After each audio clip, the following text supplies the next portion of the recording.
அதான் பத்து நானே புதினா சட்னி இப்படி செய்யறான்னு காட்டுறேன். ஃபர்ஸ்ட் எண்ணெய் போடணும். நாயினில் போடணும்.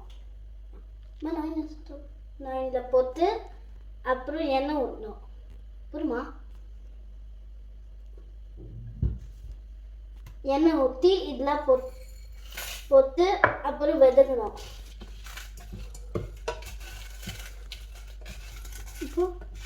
அப்புறம் நல்லா வெதக்கணும்.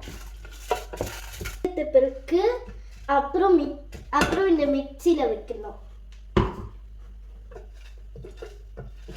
இப்போ நிறைய தக்காளியில அதில் போடணும். ஃபுல்லாக போடணும். அதுக்கு வெறும் 2 தக்காளியும் மற்றதான் வெட்டிட்டு போடணும். அப்புறம் வெதுக்கணும்.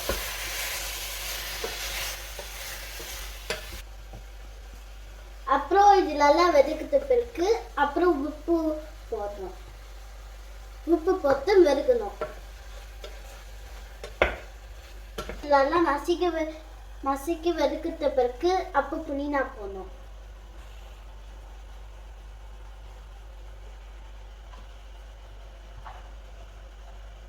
புதினா போட்டு வெதுக்கணும்.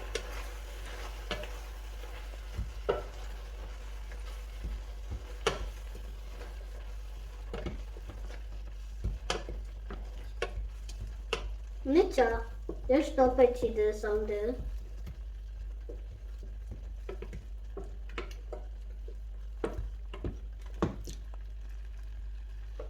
அப்புறம் இது வெதுக்கிட்ட பிறகு மிக்சியில் போடணும். அப்புறம் இங்க பாரு, இப்போ நல்லா வெதுக்கிச்சு. இப்போ இந்த வெங்காயமும் சேர்த்து வெதுக்கணும். தக்காளியும். Wow.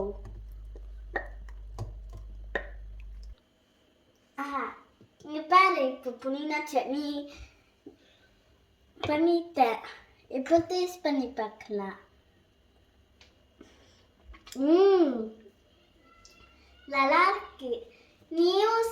நீயும் செஞ்சு பாருங்க. அப்போ உனக்கும் நல்லா இருக்கும். பாய்.